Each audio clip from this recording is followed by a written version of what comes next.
Welcome to the official YouTube channel for the Colin Cowherd podcast. Go on, hit that subscribe button if you're new so you don't miss any of our great football content this season. This episode is presented by Uber Eats. When football makes you hungry, order Uber Eats. I do every weekend. All right, time to look at this weekend's tastiest matchup in this week's Sunday Night Foodball, brought to you by Uber Eats, a company I use all the time. So I was looking at this Cowboy thing we were talking about on the show. So John Middlekauff is going to be on FS1 all week. And one of the rants I did today was about Mike McCarthy. I think the Cowboys are going to shit the bed week one. I think it's going to be a disastrous season. I don't like their defensive personnel. They've got two or three things that get in the way of winning. One, their division's gotten better.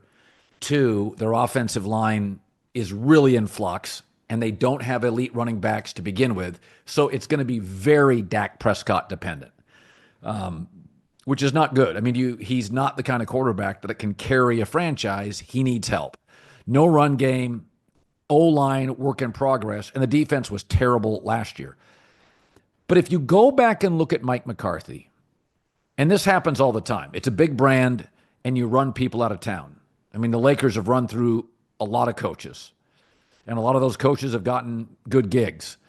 But Mike McCarthy went 12-5, 12-5, 12-5, and then Dak got hurt. He won more games that he lost with Cooper Rush. They had the second best offense in the league behind Josh Allen and the Bills in his tenure in Dallas. And I think if the Cowboys are awful, and I think they will be this year, I think Mike McCarthy is going to go from the Packers to the Cowboys. I think he's going to get another job in an offensive league. Am I nuts saying that?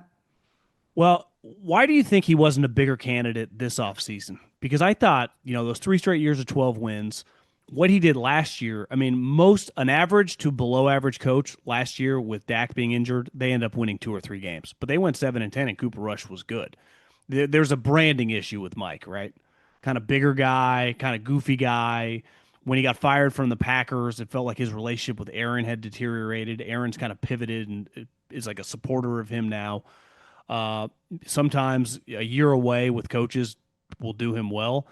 You could argue, I mean, the Giants are going to match up really well against the Cowboys, right? Because they have a really good defensive line. And they have a dominant defense. They have second best D-line, arguably, in the sport. So, yeah, I mean, it's really, I thought it was a little premature a couple years ago, but the Al Davis comps, I mean, the Al Davis thing, it got ugly because he started hiring coaches that had no business being the head coach. And that's what Brian Schottenheimer feels like right now. And what's going on there? I mean, if they're an injury or two away from being a disaster, and unlike Mike McCarthy that knows what he's doing, who's to say that it couldn't just unravel? I mean, what if Dak rolled an ankle? All of a sudden, you're like, oh my God, here we go. And Brian's acting tough. Here's the other thing: like with Al Davis, the players know that Jerry's in charge. So it's like, That's why right. am I going to listen to Brian? And that Mike Lombardi talked about this forever. Once everyone realized, like, the coach doesn't matter here, just go to Al. Like, you do that, Howie's the boss. McVay's the boss or Kyle's the boss. Obviously, they don't sign the checks, but the owners deal with it. Even Jimmy Haslam was like, Myles Garrett was like, I want to trade. He's like, deal with the GM. Talk to him. He's in charge of football. That is not the way it works with the Cowboys. And when you get one thing, Mike had a pelts on the wall, right? Had coached Aaron Rodgers, had won a Super Bowl. People are like, the Brian Schottenheimer guy? Some of these young coaches had never heard of his dad. So it's not like he's this famous coach's dad. I mean, he is to me and you. But if you're 22 years old, you don't remember Marty Schottenheimer coaching the Browns, right? Or coaching the Chargers. And so some of his credibility with that name doesn't resonate like it does for an older person. Or even Jerry, who I've heard Jerry say part of the reason he loved, I think he thought maybe I'm getting a Kyle Shanahan or a McVay, from a football family. I think that's what he's thinking. It's like, Jerry, it ain't quite the same. No, I think I was talking to Matt Mosley on one of my pods, and he said, like, Jerry doesn't respect coaches. And there's a very clear line. He hires coaches who will be indebted to him. I like Jason Garrett, didn't think he was great, thought he was good. Jason Garrett would not have gotten another head coaching job. Mike McCarthy was on the beach. Jan Gailey was not a hot prospect. Nobody was even offering a top OC job to Brian Schottenheimer. The coaches, Jerry doesn't respect the coaching position, and which is really weird considering Jerry usually has a pretty good sense of valuations of properties, He's a very, very good businessman. And I think Jerry overvalues his football IQ and feels like, by and large, we could win 12 games with Mike McCarthy. I can win 10 to 11 games if Dak comes back healthy. It's just remarkable to me that in the most important sport for coaching, football, where the league has gotten much more sophisticated and intelligent with its offensive coaching, Jerry's going the other way, which is coaches don't matter. It's really remarkable to me.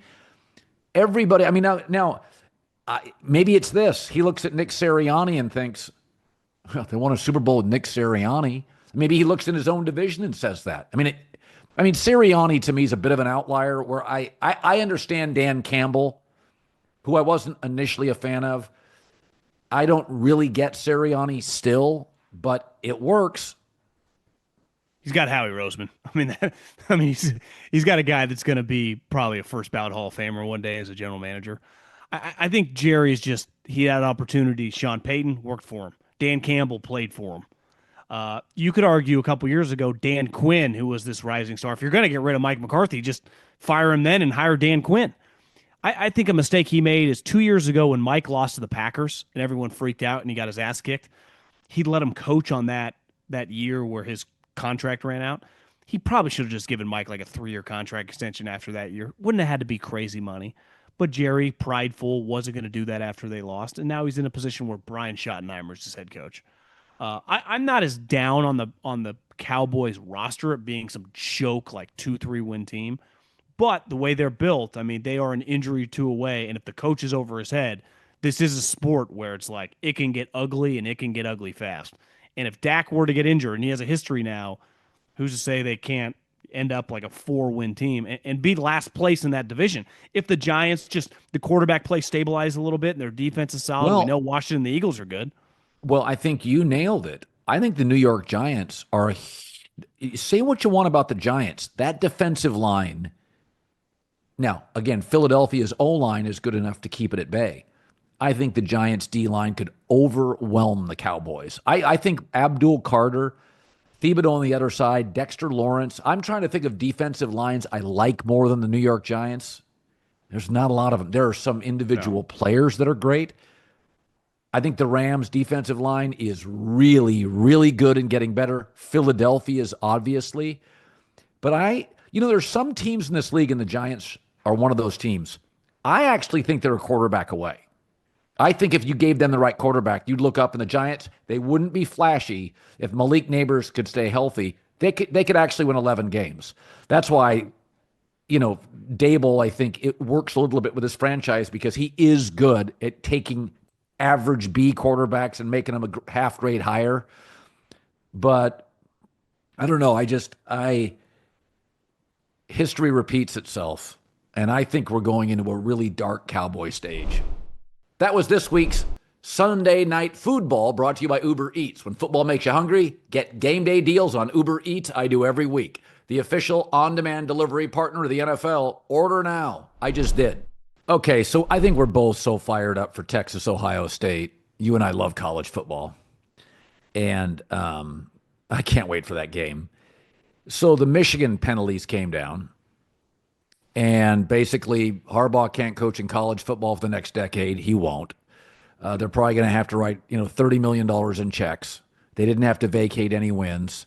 The best punishment you can give a huge brand is cash. I mean, they can make payments. But I got to tell you, John, I know I'm supposed to really be outraged when the NCAA says, hey, listen, they were out of control. They didn't follow rules. John, the coaches I've talked to with the transfer portal, it is so sketchy. And the NIL is the wild, wild west that Connor Stallions, I know I should be bothered, but I think the penalty of pay like $20-30 million, I'm fine with it. And I know I sound like I'm a Big Ten homer here, but I would say this. We all know the SEC was paying guys for years through the church. I mean, Nick Saban basically stopped recruiting late cycle Ole Miss players because if he couldn't get them committed early, he knew he'd lose late. He knew he had no chance to win. They'd get paid out. So, and then, Hugh Freeze got busted. I mean, I went on the air multiple times. Ole Miss was not the only school, but they were the worst offender with Hugh Freeze, who, by the way, gets rehired again because nobody really cares. But in the end if you can pay high school football players, I don't care. Nothing's illegal. I don't care. Do you feel as strongly as I do, or are you bothered that they were a little bit of an outlaw program with Harbaugh? Yeah, I mean, I do not. I'm actually surprised that people still listen to the NCAA. That they're not in charge of the money generation of college football. Obviously, they have more of a pull when it comes to basketball. They have a lot with the NCAA March tournament, Madness, yeah. but it's not. Yeah, it's not called the NCAA college football playoffs. Like, so why? Think how stupid it is that Sharon Moore got suspended for games 3 and 4 because they play Oklahoma. Like, what are we doing? How does this make any sense? And the NCAA it's been laughable for a long time. It's like, no, I witnessed John Calipari go to the finals. Like, you can't just take that away. Reggie Bush, I saw him. He's one of the best college football players I've ever seen. You can't take away his Heisman. What are we talking about? Because he took an apartment from an 8. Think how dumb that sounds now. You talked about that today. But Michigan, who has a quarterback, which I would imagine is going to start, the Underwood kid, who they stole from LSU because Larry Ellison cut a $15 to $20 million check. And we're mad about a guy with binoculars and an iPhone sitting in the 70th row at an Iowa-Michigan State football game. And the other thing is I always defended Belichick. When I got to the NFL with Andy, like stealing signs, because technology changed a lot over the last 10 years. Now it's like everyone's in the headset. But before, stealing signs, everyone was doing it. Now, Belichick was a little more brazen on the sideline, but he was doing something no different than everyone else was doing. Everyone had sign stealing ability and tried to decode everything and had people with cameras. So no one, you notice people in the NFL weren't that offended. Who was offended? The fans, Roger Goodell, who's never, and this is the pushback with NFL people with Roger, great with business, but he doesn't know like the inner workings of play calls, player acquisition, the strategy of football. That's his job. So sometimes like bounty game overreacted. I think a lot of people in the NFL, it's like, yeah, this is football. I think a lot of people in college football. Now, did Michigan just beat Ohio State when he was gone with no Connor Stallions? Like, it's just, they got really good players. They got a bunch of NFL guys, but I just can't get over people still listening to the NCAA. It baffles me. Like, why does football need them at this 2025? I don't get it, because clearly they had to just wave their hands and wave the wag on all of the money stuff. So why are we them about anything else? I will make a prediction in the next 3 years. Some venture capital group will buy March Madness, and they won't change much. They may shrink it a little bit to like 58 teams or something. That, fewer teams is probably better for a little leaner tournament. But, I just heard a story yesterday from a very good network source that there is a lot of momentum to have like a 24 or 28 team playoff. And my loyalty has always been to more big games. And you just can't get me worked up. Auburn, Alabama, it's great, but it's regional. And the highest rated game last year, I think it was Texas, Georgia. That's not a rivalry. It wasn't Texas, Oklahoma. So I'm not, when I heard everybody say, well, you're going to kill the rivalries. Listen, if you're a Michigan fan in Ohio State, did that game feel smaller last year to you when Michigan upset Ohio State? It didn't feel smaller to me. No. So, I mean, the reality is when the Rams play the Niners, it's intense. They could play 3 times a year. Years ago when the Steelers and Ravens and Ray Lewis was around and so was Big Ben, they play 1 year 3 times. The third game felt bigger than the first 2 because it was a playoff game. So there's just certain things in 2025 I can't get worked up over. Somebody having pot in their car, same-sex marriage, NCAA coming down on payments to players or any kind of scandal. Like, we've just graduated to just understanding the world we live in. I said it today, unless you're like a cop from Reno 911, you got a roach in your car. Nobody cares. That mattered in the 70s. And if you can buy high school players, I don't give two shits about somebody with an iPhone in the crowd. I don't care if you have 40 of them. I don't care. I do think the 24-28 college football playoff, that's where I might get a little worked up. We saw the 12 team, that first round was a blowout. There's been arguments about 16-24. And again, I love football as much as the next guy. But that doesn't that feel a little extreme? I mean, we get a lot of average to below average teams in the dance in that situation. Okay. It's been your argument for March Madness forever. We always scream over first in, last out, or whatever. Those teams never matter. Right, who are your 1 and 2 seeds? They usually determine the tournament. I think you'd have to make it half the size of March Madness because football is a sport of attrition. So the little guy, it has no chance in a 28-team tournament to ever win like a third straight game against a bigger, deeper roster. I think the perfect number is about 16. I wouldn't be bothered by 20. I think if you get to 28. You'd have to give the top like 4 seeds. I don't want Georgia playing Liberty. I'm just not interested in that at all. I mean, Notre Dame played Indiana, and that was kind of embarrassing for the Hoosiers, I thought. It was Boise State, Penn State had a guy drafted in the top 10 at running back, and he had no chance. You know why? Because the offensive lineman had no chance to block the Penn State guys.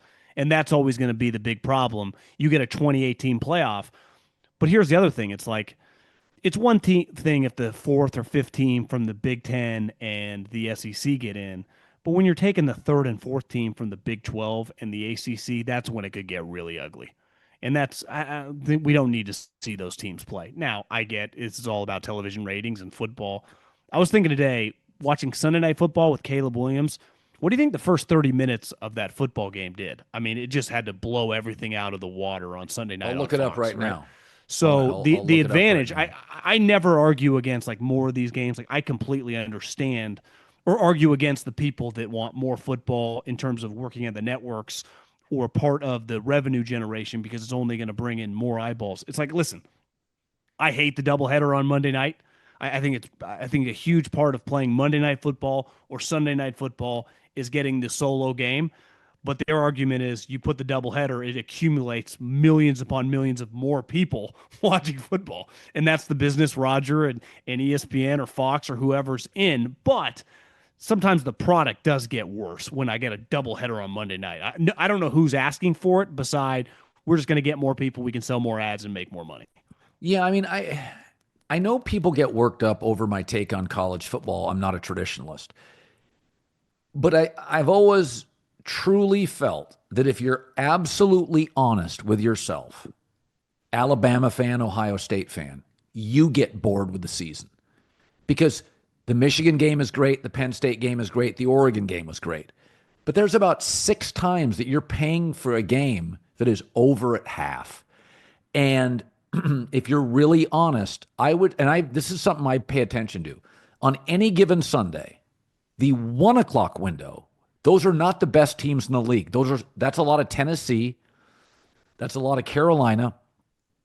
That's a lot of, Chicago, Saints. Washington, Saints, Washington, pre Jaden Daniels. Any given Sunday, there are 4 electric finishes in the 1 o'clock window. And then you're getting standalone Fox games, CBS games, Sunday night game, Monday night game, 30. You get at least 6 tremendous games every weekend in the NFL.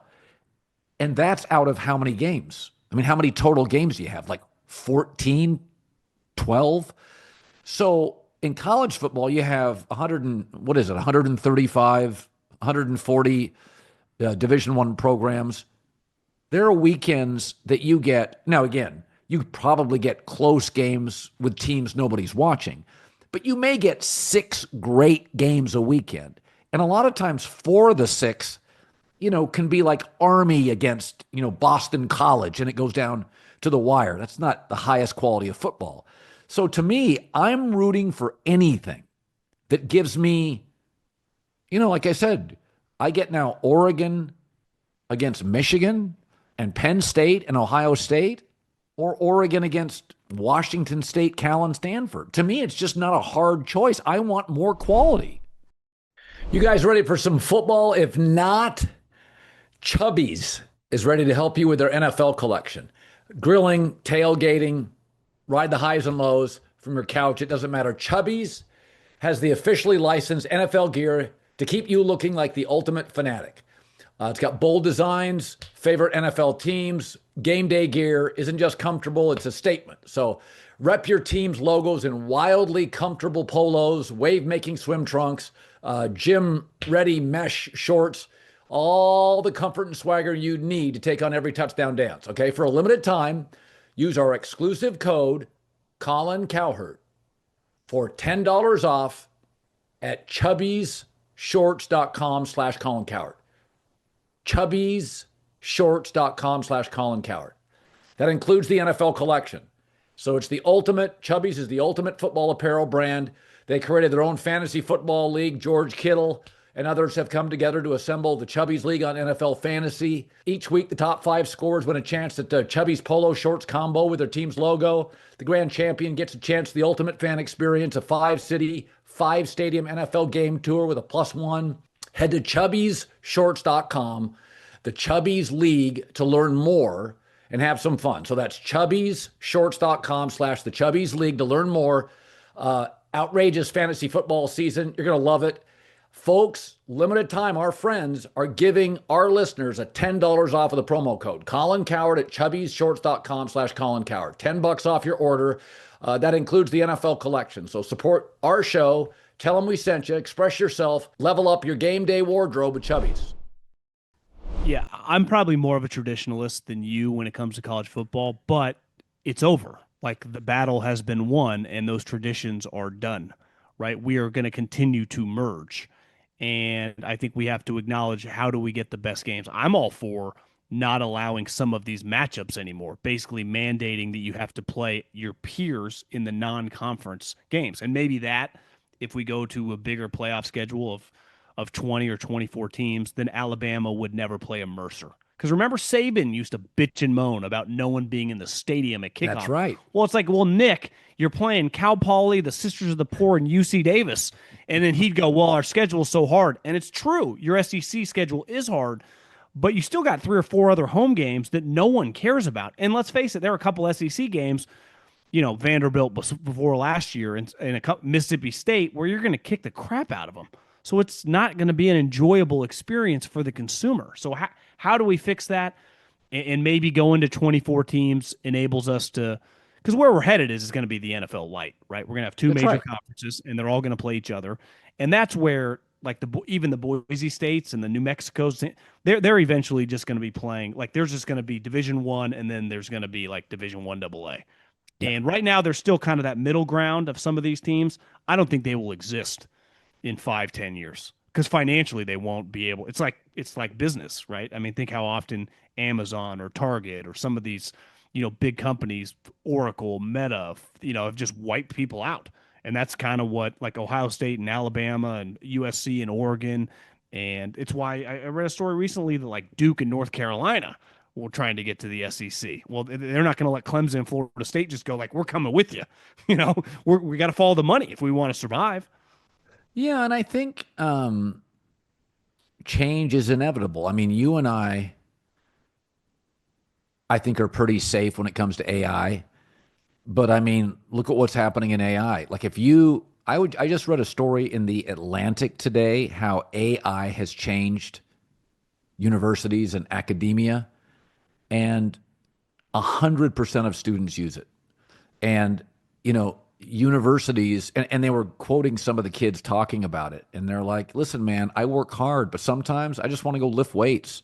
I don't want to write another 16-page essay. And which is, a lot. I mean, do you remember anything from college? A lot of it's nonsense. I really nothing. Do. I think finally, over the course of my life, people have come to terms with a lot of college and a lot of universities as status. unless you're a doctor or unless you're a lawyer and you're getting a certain license or degree. But in a lot of instances, you end up getting in sales. But I think like AI, job displacement, like this is the way of the world. And sports fans, like I never got adults that collected baseball cards. I guess there's a financial benefit. It's a watered down, diluted market now. But I think you just have to get comfortable with sports are going to change. And I felt for years that boxing was screwing the fans. And here comes UFC and knocked it out. And I felt for years that college football was the worst run $8 billion a year sport. Boom. The network stepped in, Fox and ESPN, NBC, and said, yeah, we're going to take it over. We're going to make the decisions. And so I don't have a problem with it. If you're a well-run company, like people can bitch about the NBA. They just signed a $76 billion 11-year deal. You can complain about the NBA, but nobody in venture capital country is going to buy the teams. The league is incredibly profitable. College football was a poorly run mess. Boxing was a mess. Horse racing's a mess. Golf, with the PGA being a charity, never took care of its stars. So look at what's been upended. Poorly run college football, poorly run boxing, and the poorly run PGA. Stuff that's well run, nobody's buying Meta, right? Like nobody's buying Amazon. Like they're buying companies that are, vulnerable. So, or significantly smaller. So I don't feel bad for sports that change. They only change when they're poorly run.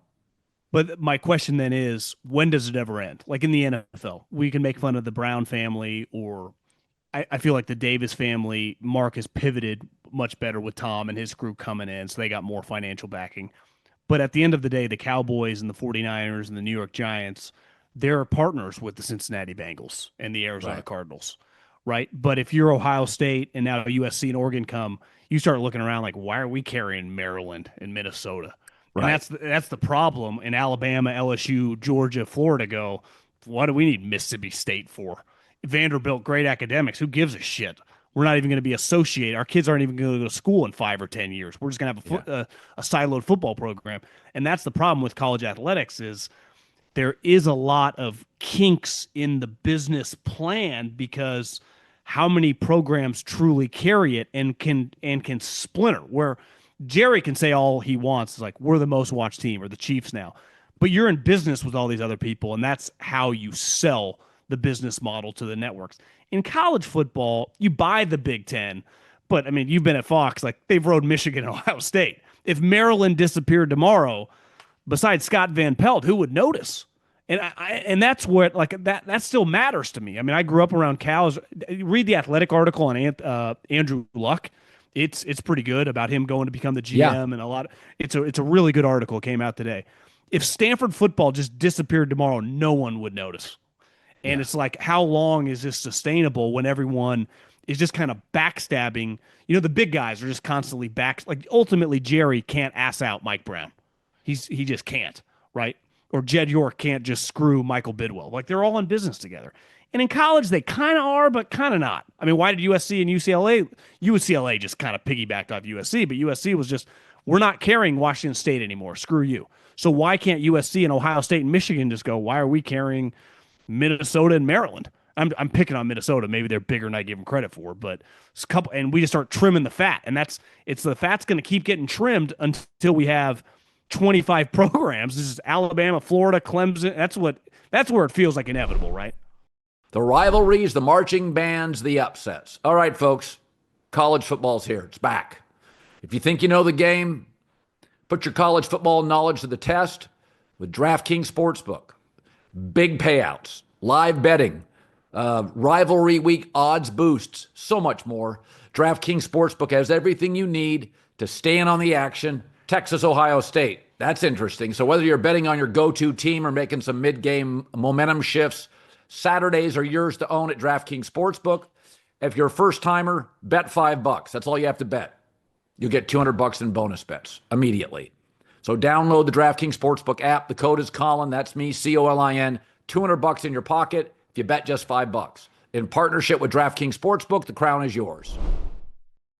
Yeah, I mean, but like, listen, the English Premier League has relegation. Like, I just think like Major League Baseball right now has, and for my entire life, has had 6 to 8 teams that can't really compete when the season starts.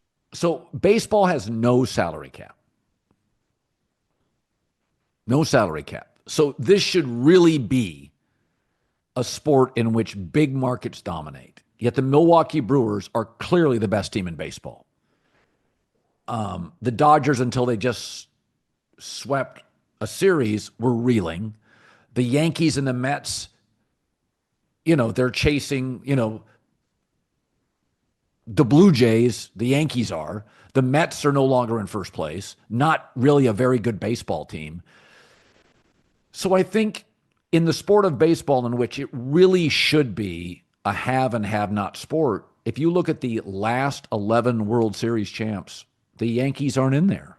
The Dodgers are in twice. One of those is sort of the much maligned COVID World Series title. It's the Rangers, the Astros, the Nats. The Royals are in there, and the Yankees aren't. And so my take is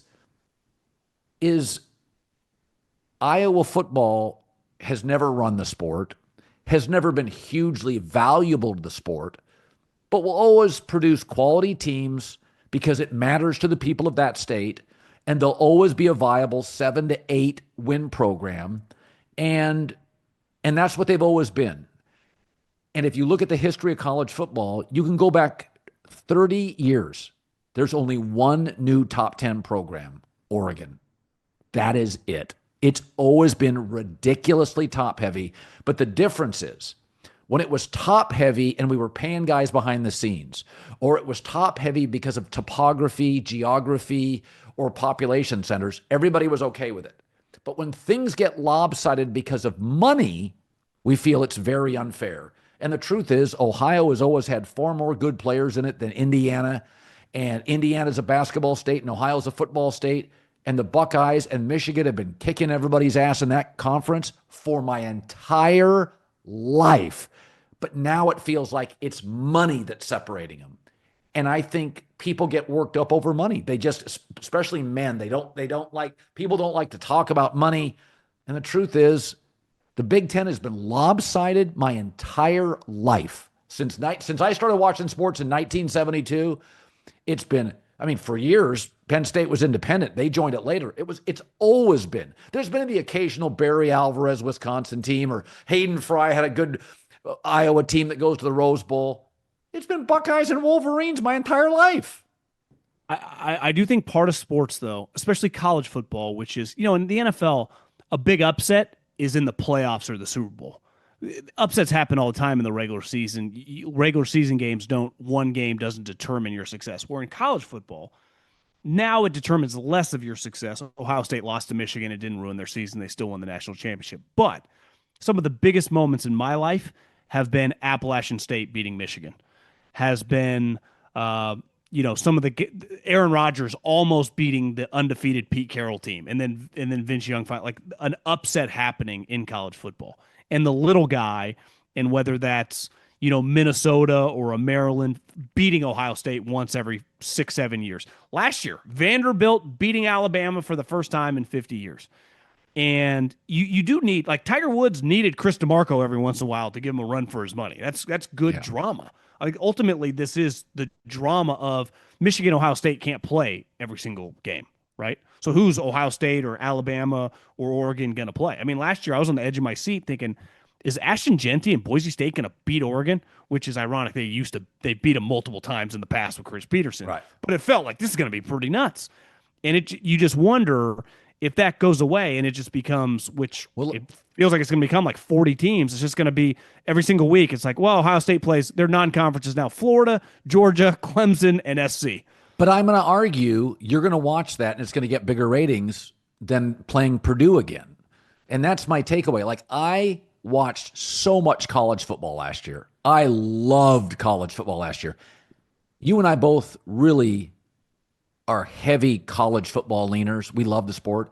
John, I went through about an 8-year cycle with Clemson, Georgia, Bama. I was watching less. The sport was incredibly lopsided. Well, now Texas gets to play Bama, LSU, Georgia, Florida. I get USC schedule, Penn State, Michigan. Like, to me, I had more fun watching college football last year than I have had in a decade. And so I'll go back to this. I know it's money and it makes people uncomfortable. But if you're telling me Ohio State, I mean, let's just do this. Let's do this. So I'm going to read Ohio State's schedule. Texas, Grambling State, Ohio, at Washington, at Illinois, at Wisconsin, Penn State, Purdue, UCLA, Rutgers, Michigan. You know the two games you'd get rid of tomorrow? Grambling State and Ohio. And everybody says, oh, that's part of the fabric. Those are the two games you would eliminate immediately. And the third game that you'd probably eliminate would be Minnesota at Ohio State because it'd probably be a blowout. So my takeaway is, in the new world, if we have a bigger playoff, you're going to get more Texas, Ohio State, more Ohio State, Washington, more Ohio State, Wisconsin, more Penn State, Ohio State, and more Michigan, Ohio State. You're just going to get more of those games, are you not?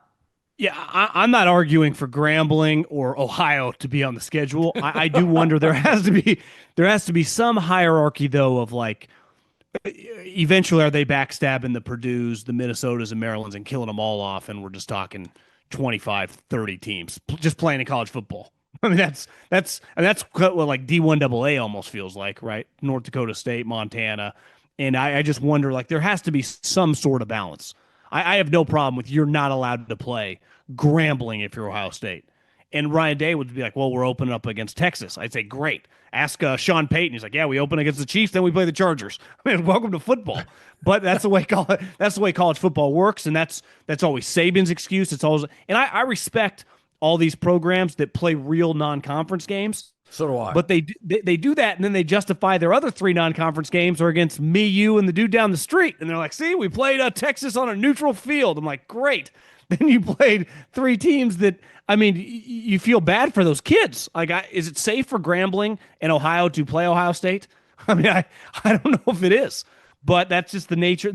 I guess my ultimate thing is, and this is why college football has been – it's been really successful. I mean, it's the second biggest sport in America in terms of viewers, but in terms of it's chaotic, a lot like golf. The leadership, everyone just kind of stabbing each other in the back out for themselves. Where in the NFL, even the NBA, you're kind of with it as a group. And and maybe that's just the nature of their business model with these conferences. It was always destined, as it got this popular, to be so fractured and be through this period of time. But I don't think we're even close to being done. Like the traditionalists, they lost. But I don't think we're close to being done to being situated. Like, I think we still got 5, 10, 20 years of a lot of moving parts here. All right, this week's Legacies at Stake segment is brought to you by America's Team, The Gambler and His Cowboys, streaming on August 19th, only on Netflix. This week, it's the Chicago Bears who are hoping Caleb Williams can become the first 4,000-yard passer in franchise history. I think he will. Ben Johnson and Caleb, I thought they looked good in the Bears' preseason win against the Bills. Now, they beat the Bills last year in preseason, too. I got it at about 8, 9 wins. That's where I feel they're at. Okay, I want to play a game. I'm going to go through the Bears' schedule because I did this flying back Boston to LA yesterday, and I was surprised at what I landed at. Okay, I'm going to give you the game and just your kind of gut instinct, win or lose for the Bears. Minnesota Vikings come to Chicago on September 8th. Brian Flores against Caleb Williams. Win or a loss? Win. Okay, you have a win. Bears then go to Detroit in one of the louder environments against Dan Campbell and 2 new coordinators. Loss. Okay. They get to host the Dallas Cowboys and Brian Schottenheimer. Win. I think that's one of my favorite wins. Then they go on the road to face Pete Carroll, Aston Jenny, Brock Bowers, and the Raiders. That's a tough game. Going to be loud. Seattle's going to have a fast start. No, Raiders. Never mind. Win. Okay, so you have a win. I think it's a really good game. Bears then go to the Commanders. Side of the crime last year, right? The Hail Mary. It's a late NBC level game. It's a 5:15 start, so that's a big Washington at home late game. I'll go L. That's what I did. Okay, Saints go to Chicago. Is that a Win. W? Win. Bears at the Ravens, loss. Yes. Bears at the Bengals. Win. I think the Bengals could just be not as good as people think. I agree. Okay, Giants at the Bears. That's one of those sneaky tough matchups where I think most fans would give the Bears a W. I could see an upset city. They're going to get upset wherever they might start feeling themselves, you know? Okay, you give them an L. Okay, this is getting interesting. Now the Bears are at the Vikings. L. Okay. Steelers at the Bears. Win for the Bears. Okay. Bears at the Eagles, probably a loss. Yes.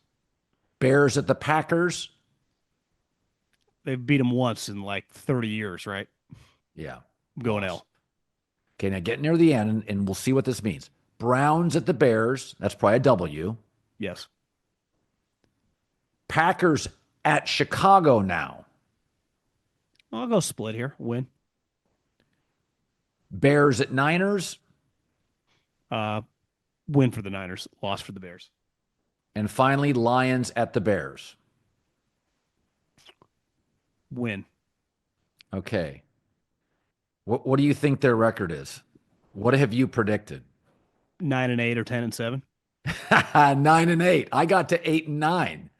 And so I went through it last night and I said, instead of predicting, I'm going to go every win. And I was like you, they're going to split with Green Bay. I think I had them losing on the road. I think I had them like losing to a Giants. I thought the Commanders was a loss.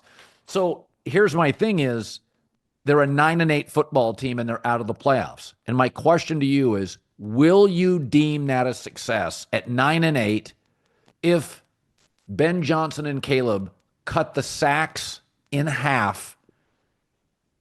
He does make mistakes. He ad-libs, but they're a 9-8 football team, and Caleb looks like a top 12 quarterback, maybe number 12. Do you think it's a successful season? 1,000%. Okay. They just fired the entire coaching staff. They drafted 10th overall. They have been losing for years straight. 9-8 in that division. Even if you miss the playoffs, which I would think the last couple of years you've had a decent chance in the NFC. It's a last weekend determination. That means you play important football the entire season. That is 1,000,000% a win. Okay, I don't think people in Chicago agree, but I agree with you. I got to 8-9, and I was like, wow. And I feel pretty good about it. You won the games at home, you should win.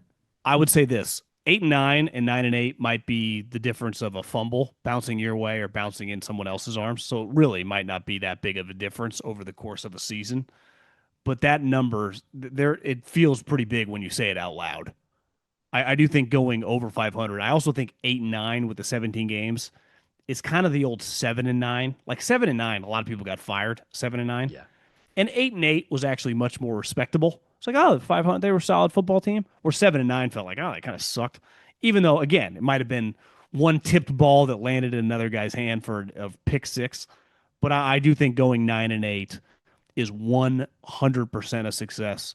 Where 8-9, I think people would be a little, just because the hype on Ben Johnson. I mean, let's face it, he's considered immediately the next Shanahan, McVay, Kevin O'Connell. Like he's very highly regarded by fans and football circles. I mean, he's just impressive. I've been impressed. He's not just some pushover. He's kind of a hard ass, and he even talks like, I've been hard on Caleb, and he hasn't liked it all. I was like, I kind of respect that. You know, he's been very. I mean, you're back there seeing his local press conferences. He's pretty candid about like it's not. It's not. He's not running some. It's a pretty tight ship, I would say. He's got some Dan Campbell qualities, which I did not expect from an offensive guy. Wrap it up. Jon Rahm repeats as the LIV Golf League champ. $18 million check to him. That's pretty handy. The team champion will be determined this coming week in Michigan. Did you see the attendance in Indianapolis? I did. It They looked sold fantastic. 50,000 seats. So that's almost double Chicago. So I was talking to an executive at Fox today, and I said, I don't know if it works on TV. I don't know. Some stuff does, some stuff doesn't. Boxing is captivating in person. It doesn't necessarily work on network television, for whatever reasons. Hockey doesn't work on TV. It's unbelievable in person. But the LIV, to sell 50,000 seats and the merchandise they sell, as you and I saw, crushes. So literally they doubled in a smaller area. They doubled the tickets sold. So this weekend, they wrap it up in Michigan.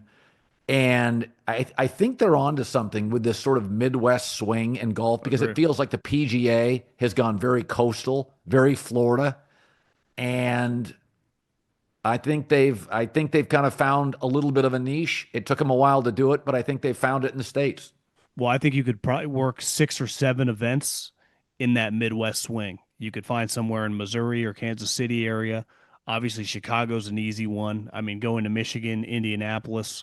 I do think, and I've told a couple of people that have asked me, like, what do you think? And I said, listen, I've been to U.S. Opens. I've been to multiple PGA events. This was unlike any event. I've been to every baseball, basketball, football. This was very unique with the music and the vibe. If you're a young 30-year-old, you and your buddies want to go have some drinks, if you want to bring just go hang out, it's just an easy event for a couple hours. It doesn't take a lot of time. They all tee off at the same time, so it's like you go for a couple hours and leave. And I do think they've struck something with the musical acts. They had a Riley Green, who's a country star, played. I follow DJ and Paulina. They're all taking pictures with them. So I think they kind of got something going there. I disagree, Scott, and talking about the team element. I don't know how big that. Golf's an individual sport. It's why, think about why they've had some. Jon Rahm is an individual star. Bryson's an individual star. So they got something there in the Midwest, and I would keep hammering home the individual aspect, but they're big on the team, which I understand that was kind of their point of difference. I'll tell you what, they're selling a shit ton of merch. They are selling, oh my God, they sell a lot of merch. They really do, and it's been a lucrative move for some of these. $18 million. That's pretty good. John, the only merch I've ever seen in my life sell for golf is the Augusta hats. Those are all over the country. But if you take out the Augusta hat, I don't see golf merch. The merch they're selling there is incredible. Yeah, they're doing. He's got something going. I was really impressed how many people were at the Chicago one we went to, and obviously the visuals in Indianapolis. Just people go there, and it all kind of younger people just there to screw around, have a few drinks, eat a little food, watch a little golf. It's the Phoenix Open. It's the same thing. Yeah. A man who bet it all, a series of calculated risks, a team with wild personalities, meticulously designed for greatness and how they made their own luck. America's team. The gambler and his Cowboys is the definitive story of the Dallas Cowboys and Jerry Jones' impact on NFL history. It's good. What began as a daring purchase led to the assembly of the iconic 90s football team, a decade-plus journey, led by Jones's intrepid business moves that revolutionized global sports, resulted in 3 Super Bowl titles. First-hand interviews, never-before-seen footage, dramatic twists, the road to the Cowboys becoming the most valuable sports franchise in the world. So you've got great interviews with the president, the owner, the GM, Jerry Jones, who purchased them in '89. Among the doc's other commentators, Troy Aikman, Michael Irvin, Emmett Smith, Deion Sanders. It's the upcoming documentary series by the Emmy Award-winning directors of Wild Wild Country and Untold.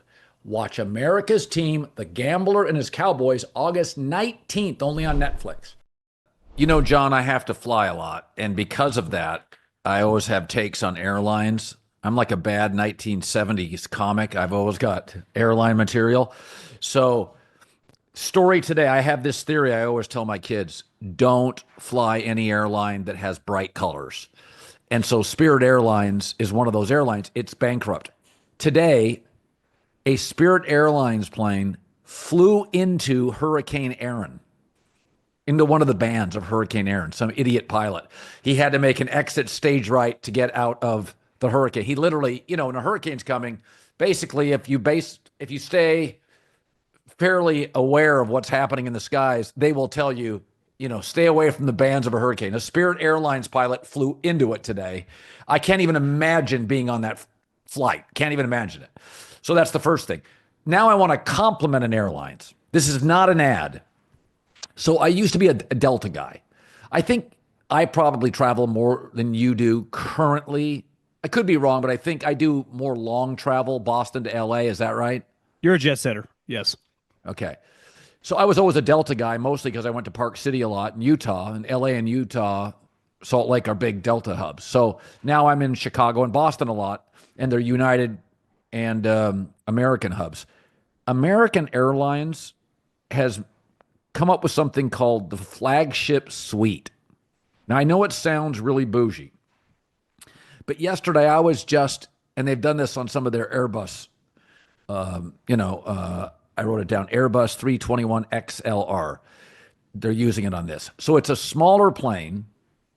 The first 8 rows you get your own cube. That's privacy, doors, more personal storage. I was in the next 12 and you shared it with somebody, but it was like, your classic comfort plus when you go in an airline behind first class.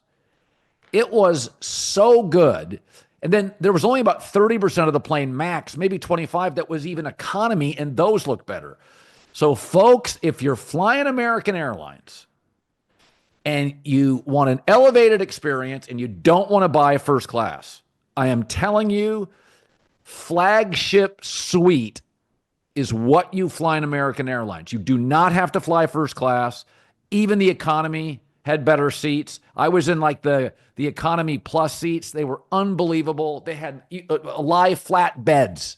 It's a smaller plane. It doesn't look like my entire life. That's when you fly to Europe or something, or Delta One, you get these massive planes. It's a fairly small plane, and American figured it out. Our domestic travelers want that too, not just European jet setters. So I know that sounds incredibly bougie, but I'm on planes constantly. Avoid planes that fly into hurricanes, and keep your eye on American Airlines Flagship Suite. I'm actually going to Hawaii Saturday through the following Thursday, and we're taking American Airlines there. I think like any young person, I definitely in my 20s, because you just go to Orbitz or Expedia and Frontier, the cheap airlines. Right. You just always, I can fly here to Nashville or Chicago for $100. When I was in my 20s, I flew Vegas in the summer to San Diego for $29 or $39. I did it about 4 times a summer. I lived on Southwest Airlines in my 20s. But the one thing you learn, and Southwest is like this, and Spirit is like this. Southwest is now charging for bags, and you have to pay for a seat. They're not just lining up, how they did it A, B, and C. Spirit always screwed you that way. You're like, I just got $100 flight. Well, then they charge you an extra $150 to take your bags each way. So they screw you that way. And then the experience is, terrible, right? It couldn't be any worse. And I do think Southwest used to be able to fly really, really, for those of us that lived in California, whether you're flying to Vegas or Los Angeles, or Southern California, you can fly for like $49.99. Those are done. We go back to Northern California to see family sometimes. It's hard to find a ticket for less than $250. So you might as well just fly the nicer airline if it's a difference between $50 or $100 and get the way better experience. Because before, you used to get a really good deal. Anyone that flies Southwest, occasionally you can. It is much harder to find. Well, it's like Vegas. Everybody, you're reading all these stories about getting crushed. Well, there's 2 things. Number one is I lived in Vegas in 1990, 91, 92, 93. The reason you went to Vegas was for deals. That was the market. That was the brand. You went there because you didn't have to go to Paris. You could go to a hotel that kind of looked like a knockoff of Paris for 1/4 the price. I noticed this. My kids were with their mom several years ago, and I would go to Vegas and I would take my son to the fountains is at Bellagio, and we would go to eat dinner at this nice restaurant overlooking the fountains. Now that was, I think it was, I forget what it was. It was one of those famous LA chefs, Spago. So it was kind of my treat to him whenever I was in town. Like Friday night, we would go have an early dinner and look at the fountains. He loved it. He's 13, 14, 15. We loved it. And it was expensive. Like that was a treat. That's like the norm now. Like they have Rodeo Drive shopping. Like the last couple of years I went to Vegas, I told my son, I'm like, because you can see the prices of food sometimes out front of these restaurants. I'm like, this is higher than LA. Like Vegas just got way too expensive. And remember, these are 5,000 seat hotels. So they're, I mean, we know what we're dealing with here. Everything's packed. You went to Vegas for a good discount, but you never got like scarcity. It was never exclusive or premium, but it was pretty darn good for an incredible price. It's more expensive half the time than New York and LA. You and I talked about this when I was in Chicago. Most people that go gamble in Vegas are not Charles Barkley or Michael Jordan. They're not gambling $50,000 a hand.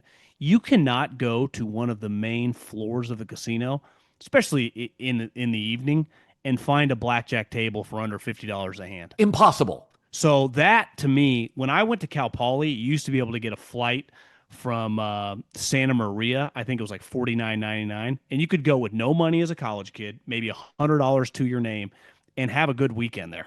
You might have to do a credit advance, right? If you were low on some money, but you could spend easily a couple $100 between your hotel, eating. You could eat really cheap. I haven't been to Vegas now since the Super Bowl a couple years ago. But me and Maria went to a Toby Keith concert, and we spent a couple days there as well. And I just remember everything being extreme, like you said, L.A., Scottsdale, New York. It's like, there's nothing even. I can't find a piece of pizza for under $20 a slice. Well, the big draw now is the Sphere. They say the Sphere just signed a deal. They're going to show the Wizard of Oz, the movie in the Sphere, and they think that 15% of people now that go to Vegas will go to the Sphere. It's about 10% now. So they think the Wizard of Oz movie in the Sphere, which I'd love to see because I watched that 10 times as a kid. They're going to put it there. That's the big draw for me. John, again, this was 6 years ago when I was going to Vegas, and I would go to like Mandalay Bay. And maybe during the day, I didn't watch. I try to avoid the casinos because I'm not a smoker. So I just try to stay out of those things. And that's the place. They had a great pool. I take my kid to the wave machine out back. We had a really, really good time. And the pool was expensive. So I would never look at the floor during the day. But like once when we would go to dinner at night at the Mandalay Bay, we would walk through and I would look at the tables. Nothing under $50 a hand. I've never in my life, I don't think I've ever, I shouldn't say that. If I did, it was infrequent. I've never bet $50 a hand in my life on blackjack, and I lived in Vegas for 7 years. Never once. I mean, I'm like a $20 guy, maybe 30, double down occasionally. It's just incredible that these executives. Can I give you a theory on what happened to Vegas? So Steve Wynn built the Encore and Wynn, like high-end art, real luxury, villas by the golf course. And it was unique. Like if you had some money from Europe, Southeast Asia, or New York, you'd stay at Encore or Wynn. And then I think a lot of the executives with their egos felt like, well, we don't want to have second tier operations. So they try to compete with the Encore and the Wynn. And then a Caesars is like, well, we want to do that. And then the people just below Caesars thought, well, we're falling behind. We want to do that. And so these companies got into debt. They spent way too much money on their suites. And now there's very few places to go in Vegas in the better parts of town where you can get a reasonable deal. Everybody copied Steve Wynn, but even Steve Wynn made a huge mistake 25 years ago when he started. He said, the future of Vegas, we want to bring families here. And then about 2 years later, he's like, yeah, kids don't gamble. I made a mistake. And he went back to like high-end places. And I think Vegas tried to copy him out of they didn't feel like they didn't want their properties to look second and third tier. And they priced out their demographic. I also think the internet, obviously sports gambling. I mean, it was a really big deal when I was young to go to a sports book in Vegas. It was the only place you could do that. It was great. And it was a thrilling experience for a guy in their early 20s that loved sports. And it's something that for most people up until it became legal, you had to go there to bet, right? But unless you had a bookie. But there was nothing like than walking into the MGM or one of the big casinos to the sports book. Well, I live in Arizona. I just use DraftKings on my phone. Right. I mean, I actually down the street from my house have a DraftKings sports book that is 5 minutes away from where I live. It's right next to the golf course. So that world has been changed. I also think the consumer now, which it's not, this is not a positive, but spends so much of their entertainment value. This is why isolation has become just on the internet and on their phone. Yeah. So going to Vegas was a treat. People had to get to, I think less and less people travel for entertainment because now I mean, just think of what we have access to on our TV for entertainment, right? I got a million apps with a million different shows. And I just think all the combination of sports betting, you can also play cards and stuff on the. I think there are way more Well, cards games. Isn't Nick right? He plays card games all over the. It's way easier to find stuff now that way. I think the internet really hurt Vegas. It took a little time, right? I mean, it's 2025. The internet's been around for 30 plus years, but I don't think there's any coming back for them. no. And I also, this isn't even a political thought, but I think Canadians, they have cut their travel to the United States because of like tariffs and the negativity and kind of the aggressiveness of, our current president. Canadians have, and I've seen this in the grocery store business, Canadians have just decided, they're going to thumb their nose. Well, good luck in the winter, thumbing your nose at Florida. But I think there's international travel is down to America. Canadian travel is down. The internet, the sports gambling angle. And I know, again, when my kids were there about 6 years ago, I would go and I just remember thinking, Jesus, there are no discounts. And it's funny because when I would check in, you sit in that line and you look around the line and it's not a ritzy crowd. It's like No, it's Iowa. It's Madison, Wisconsin. It's just like regular people in t-shirts and jeans or flip-flops and board shorts. And they're pricing stuff like it's a European travel. It's like, well, what are you doing here? well, the other thing is the Indian casinos in California, and there's one in Scottsdale, is extremely nice.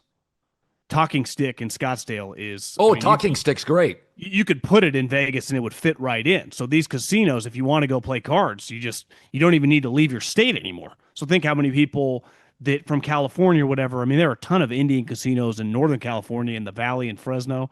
So I do think big picture though, Vegas with their tax benefits, a lot of companies are moving there. The city and the area might be okay. They just have to transition away from the casino business. I think has seen its heyday. All right, John, good stuff. Talk soon. See you tomorrow.